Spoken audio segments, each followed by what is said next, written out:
प्रातः क्लास चल रहा था 25 दिसंबर 1968 बुधवार को। तीसरी चौथी पांचवी लाइन में बात चल रही थी कि बहुत जन्म के अंत वाले जन्म के अंत में तुम एकदम तमो प्रधान बन जाते,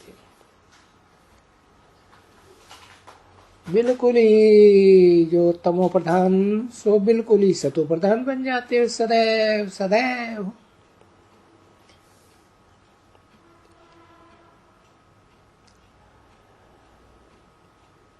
तुम बच्चों का ओबिडेंट बन करके शिव बाप आता है।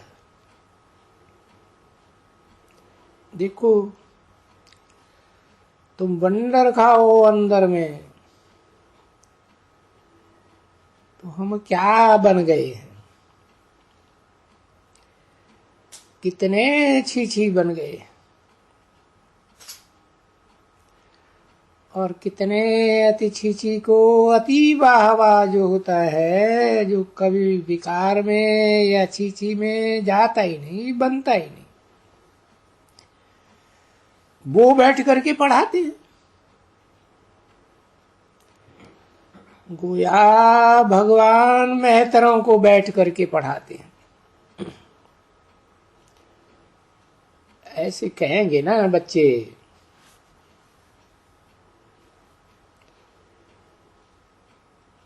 कितना ऊंचा, तो समझ चाहिए ना ये सभी। तो बच्चे बहुत कोई थोड़े होते हैं जो इस प्रकार से बाप की महिमा अंदर में गाय करके पढ़ते हैं।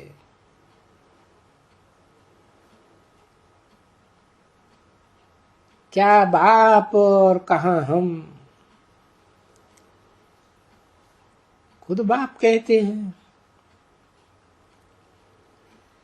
तुम बहुत जन्म के अंत के जन्म के भी अंत में हो, बिल्कुल ही तमो प्रधान।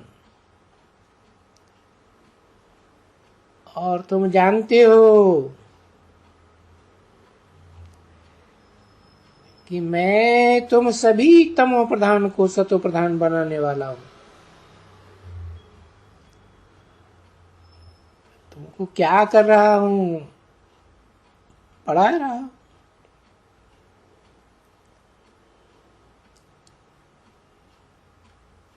तुम्हारा बाप भी आके मैंने तुम बच्चों को सब मेहतरों को गोद में लिया है, ऐसे बोलते हैं। समझा ना, है ना बरोबर सच्ची बात। ये भाड़ खाने वाले को क्या कहेंगे, ये मूत पलीतियों को भला क्या कहेंगे।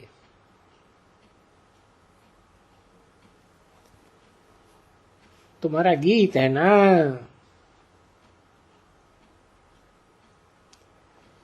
तुम अपने लिए पता है कि साधु संत महात्मा ये अक्षर बेगाना,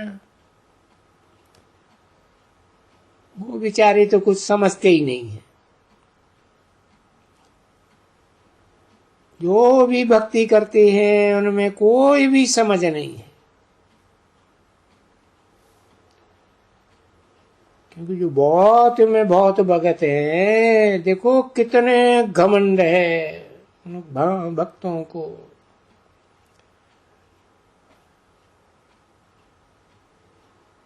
तुमको सुनाया था ना, एक बच्ची ने मेला लगा था तो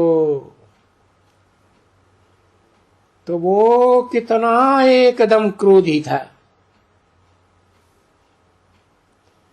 समझे ना, पैसे के लिए कितना क्रोधी। तो बाप ने कहा ना, अभी साधु हुए ना, सभी साधुओं का तो उद्धार मुझे ही करना है। देखो,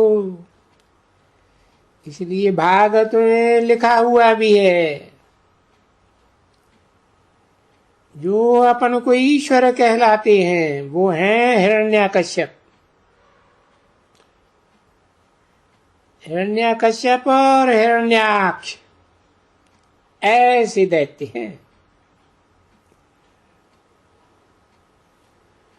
अरे वो उसमें कहा जाता है, बड़े थे बड़े, ऊंचे थे ऊंचे, बहुत छीछी थे छीछी दैत्य।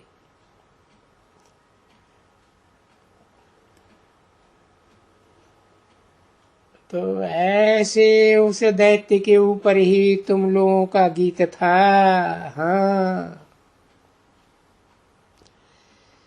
कि साधु संत महात्मा ये अक्षर सब बेईमाना, मेहतर उनसे बेहतर है जो खाते मेहनत का खाना। देखो कितनी मेहनत करते हैं।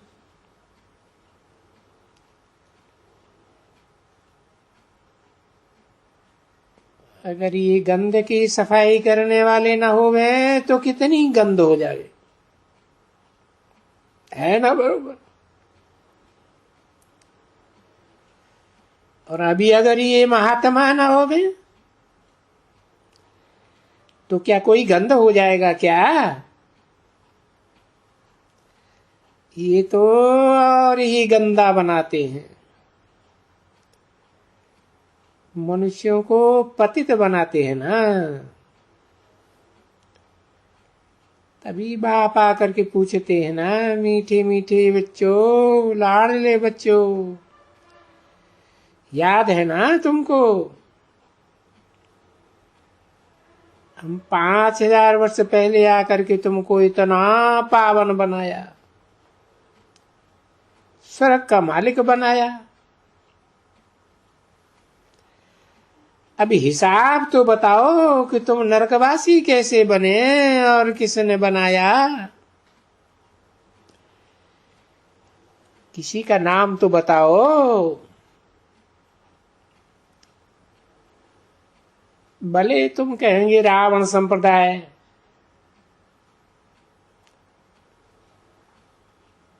तो वहां सभी रावण संप्रदाय हैं क्या?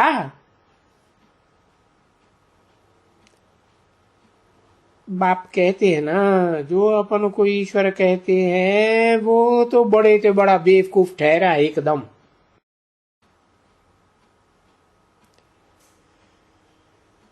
मुझे गाली भी देते हैं, सबको गिराते भी हैं। जिस किसी से भी पूछो, अरे ईश्वर कहाँ है? ईश्वर सर्वव्यापी है।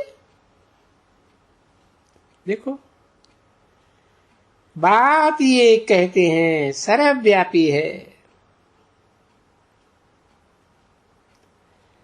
तो अभी तो विनाश का समय है ना। तो गाया जाता है ना, विनाश काले विपरीति बुद्धि भई विनश्यन्ति। विनाश काले प्रीति बुद्धि विजयते।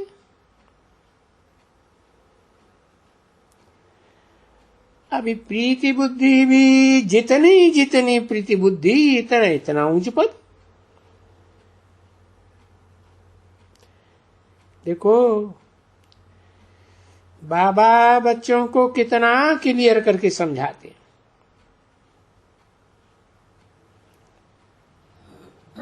जितनी जितनी तुम्हारी प्रीति बुद्धि रहेगी,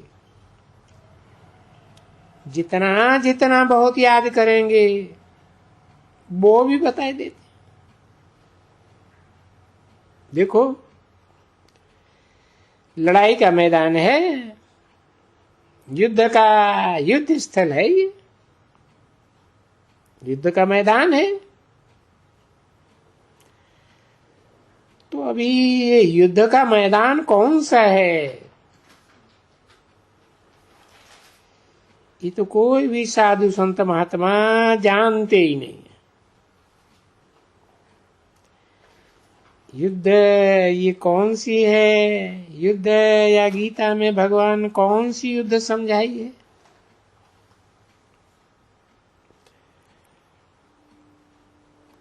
वो तो हुई है पांडवों कौरवों की लड़ाई का मैदान। वो सभी निकाल के बैठ गया है कुछ पता है उनको विचारों को? अनेक बार तुमने सुना होगा और सुनते ही रहते हैं।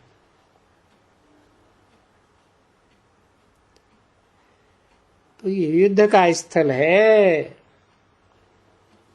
लड़ाई है। किससे लड़ाई है भाई? वो तो कौरवों और पांडवों की लड़ाई लगाई दी।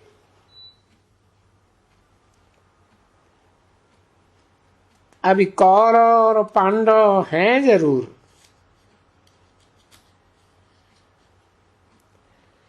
ऐसे नहीं है कि कौरव पांडव नहीं है। वो कौरव संप्रदाय है। देखो उसमें लिखा हुआ है ना, और तुम हो पांडव संप्रदाय।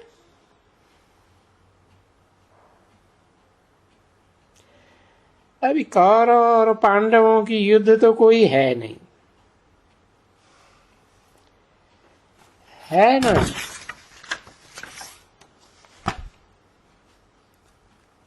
और पांडवों और कौरवों की युद्ध हो ही नहीं सकते हैं।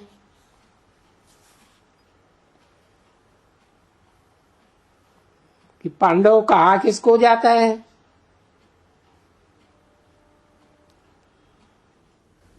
25 दिसंबर 1968 की प्रातः क्लास का चौथा पेज। पांडव उनको कहा जाता है जिनकी बाप के साथ प्रीति है, जो बाप को जानते हैं। कौरव कहा जाता है जो बाप को नहीं जानते हैं। विपरीत विपरीत चलन है, बहुत विपरीत है। यानी बाप को गालियां ही देते रहते हैं, ठिक्कर भीतर में ही ठोक देते हैं। अभी अक्षर तो बहुत अच्छे हैं, समझने लायक है ना बच्चे। और तुम समझते हो ना कि बात अच्छी है। गीता में भी लिखा है विनाश काले। तो विनाश जब ही संगम युग का होगा ना, अभी तो संगम युग है ना। तुम जानते हो कि नई दुनिया की स्थापना हो रही है, और इतनी बड़ी ह्यूज पुरानी दुनिया, कितनी बड़ी बड़ी दुनिया है। देखो तो विचार करो, नई दुनिया में कितने मनुष्य होंगे। तो तुम बुद्धि से काम लियो। जो अच्छे सेंसिबल बच्चे हैं, बुद्धि से काम लियो कि बरोबर सतयुग में होंगे ही कितने, बहुत थोड़े होंगे ना। और छोटा झाड़ तो होगा ना जरूर। तो बरोबर वो छोटा झाड़, और वो झाड़ फिर बड़ा हुआ है। वेद का बाप कहते हैं ये जो झाड़ है मनुष्य सृष्टि का, उल्टा झाड़ है।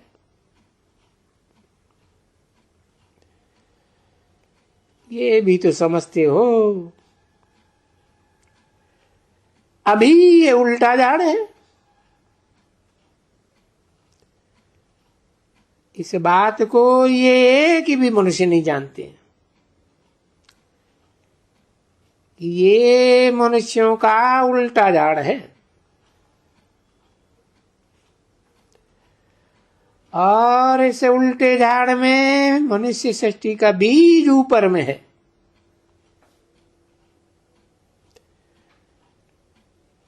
और गीता में तो लिखा हुआ है ना,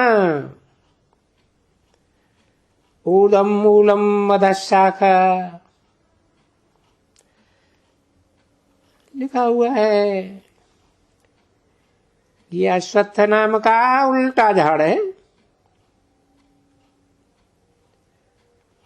और वो झाड़ कहे कहे झाड़ पर समझे भी तो ना, तो समझे ना कि ये झाड़ है। ऐसे तो सब कोई कहते हैं कि भाई ये मनुष्य सृष्टि का झाड़ है। इसको कलप वृक्ष भी कहा जाता है। और ये कलप वृक्ष की भी बात थोड़ा थोड़ा जानते हैं, पर वृक्ष तो कहा जाता है। अब वृक्ष कहा जाता है तो वृक्ष का नॉलेज तो बताओ ना।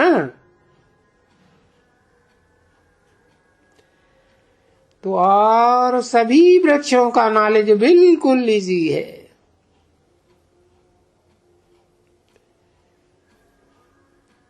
इस वृक्ष का भी ऐसे इजी नॉलेज है जैसे उन वृक्षों का है। फिर भी तो वृक्ष है,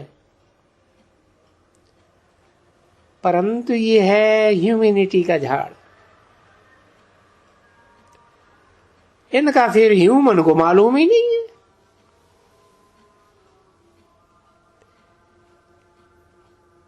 ह्यूमन को और वृक्षों का मालूम ही नहीं है। अपने वृक्ष का पता नहीं पड़ता है कि हमारा वृक्ष जिसका बीज ऊपर में है, और उस बीज को कह देते हैं हे भगवंत हे भगवान। हाँ, ऐसे भी तो कहेंगे ना, गॉड इज द क्रिएटर, रचयिता है। तो रचता है जिस झाड़ का,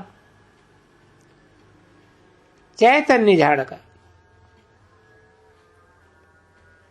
उसको कहा ही जाता है बाप सत्य है, चैतन्य है, ज्ञान का सागर है। ऐसे ऐसे कहा जाता है ना। तो ज्ञान का सागर है, वो भी कोई नहीं समझते हैं कि कौन सा ज्ञान। अरे भाई, ज्ञान बीज रूप है और चैतन्य है।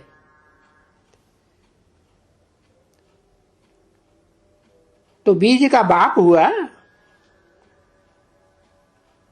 भाई। बीज का बाप कौन है? बीज है ना। ऐसे तो जरूर कहेंगे ना, इनसे ये रचना होती है इतने बड़े झाड़ की। किनसे? आत्माओं के बाप और मनुष्य सृष्टि के झाड़ के बाप से। तो बाप बैठ करके समझाते हैं, देखो इस मनुष्य को अपने मनुष्य झाड़ का कोई पता नहीं है, बिल्कुल ही है बीज।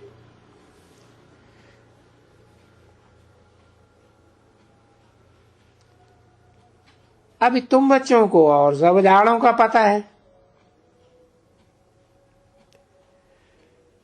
अगर झाड़ का बीज चैतन्य होता, आम चैतन्य होता तो तुमको बताता, परंतु उसको बताने की दरकार ही नहीं है, क्योंकि तुम जानते हो वो खुद कहते हैं मैं जड़ हूं और तुम चैतन्य हो।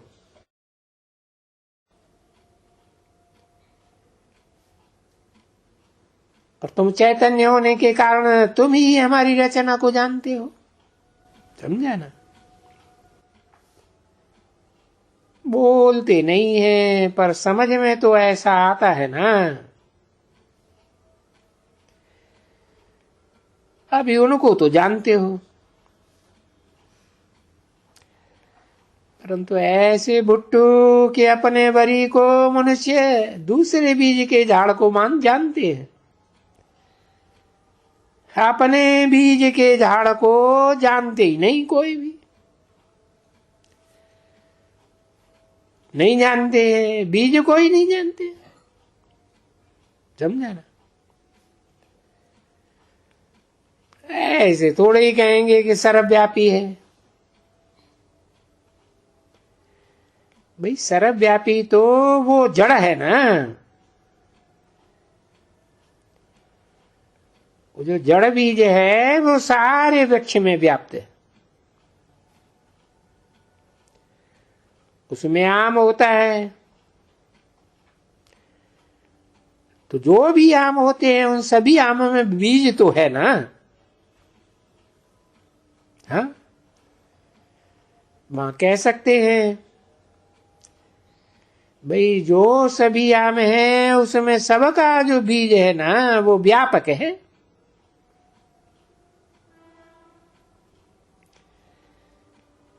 जो बीज फिर लगाया जाता है तो झाड़ की उत्पत्ति होती है।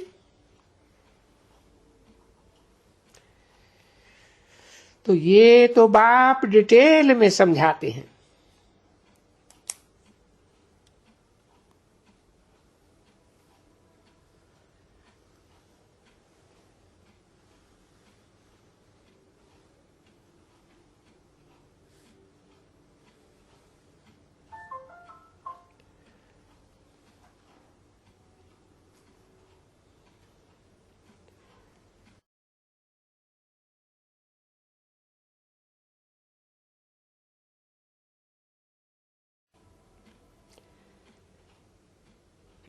समझाते हैं ये तो चैतन्य है ना, समझाने वाला चैतन्य है, और वो जड़ बीज तो जड़ है। इसीलिए इसको कहा जाता है मनुष्य का बीज। और वो सत्य है, चैतन्य है, ज्ञान का सागर है, आनंद का सागर है।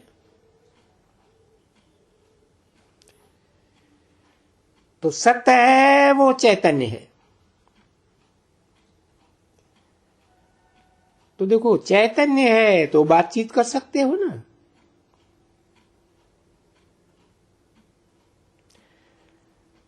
और बीज के फल या बीज या आम बातचीत कर सकते हैं क्या कोई भी?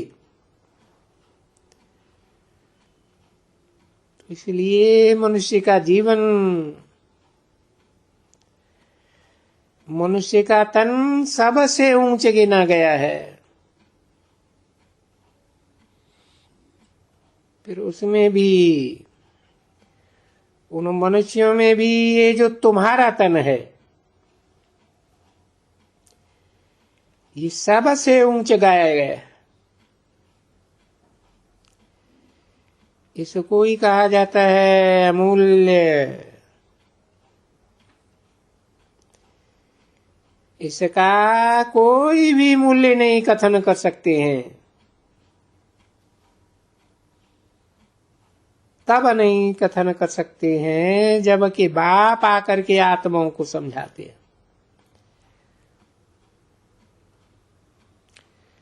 तो तुमको आ करके फिर कहते हैं तुम रूप भी हो बसंत भी हो,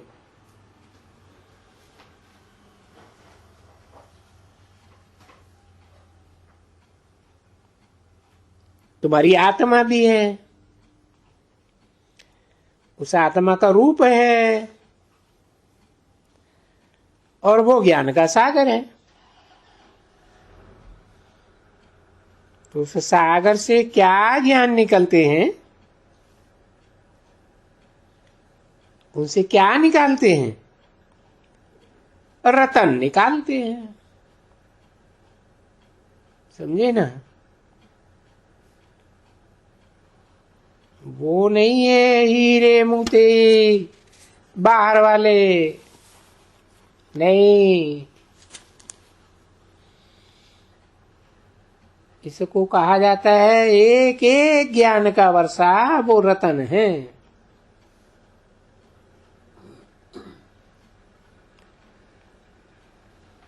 अभी वो तो रतन अलग अलग है ना बच्चे।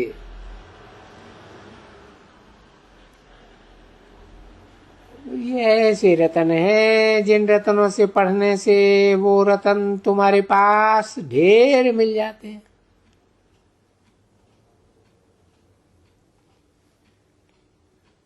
देखो बहुत हैं, कितने मिले हुए हैं रतन इन लोगों को, और ये तो कुछ भी नहीं है।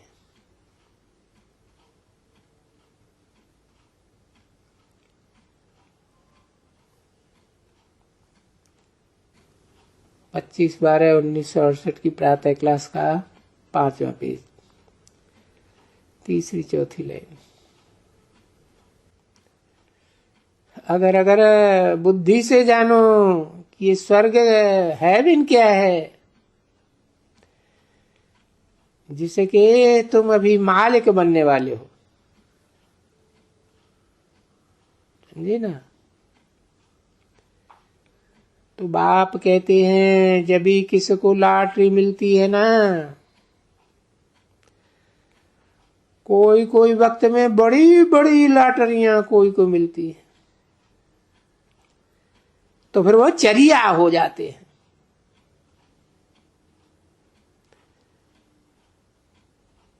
तो बाबा कहते हैं सच्चे पच्चे हैं भी ऐसे कि पढ़ते हैं बनते ही हैं, परंतु माया बिल्कुल ही चूहरा बनाई देती है, एकदम चट्ट खाते में बनाई देती है। क्योंकि माया जीत पहनती है ना। ओम शांति।